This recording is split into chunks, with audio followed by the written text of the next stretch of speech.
Good day mga katito! Today, June 21. Happy Father's Day sa lahat ng mga tatay. So today, binigyan ako ng miss ko ng birthday, ng cake para sa Father's Day. So, surprise daw kayo ng morning. This is my third cake unboxing. So para sa akin, maganda yung cake na gift for any occasion because hindi siya kahit anong passion. For example, may siya sa birthday, Father's Day, kasal, Valentine's Day, Christmas, mga ganun. So maganda talaga yung cake. So ito po ay gawa ng isang unit owner dito sa Sintabalay.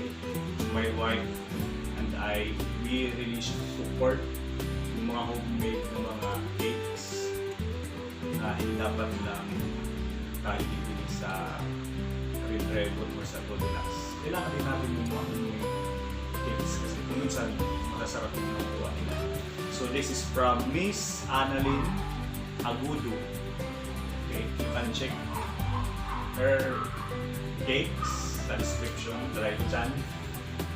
Tapos ito po yung itsura ng cake niya.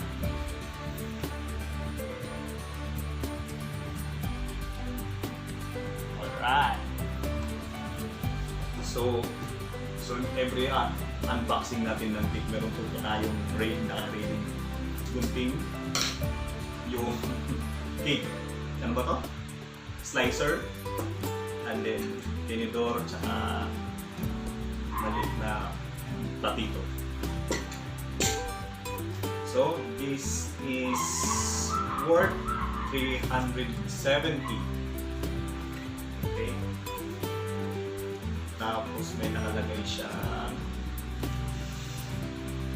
greetings na Happy Father's Day.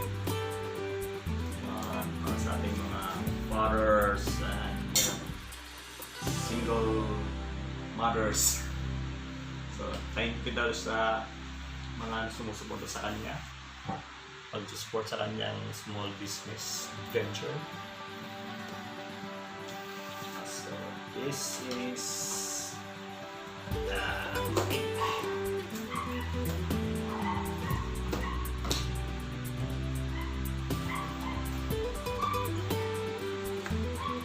Wow.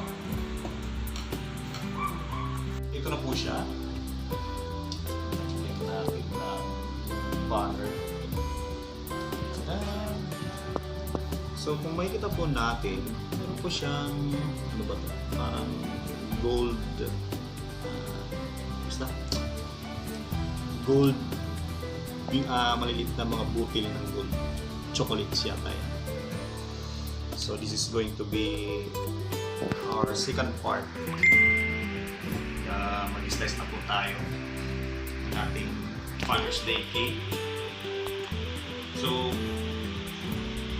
kung titingnan niyo po itong chocolate, tingnan mo natin kung ano nasa gitna niya. Oh, so it's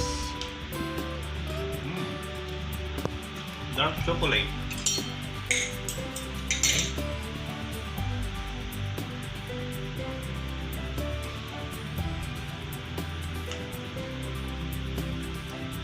Let's try muna yung pinaka.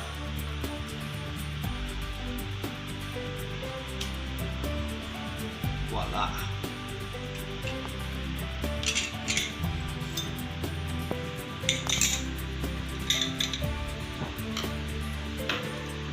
So ganyan po yung cake niya sa loob. So mga katito, yan po ang ating cake for Father's Day.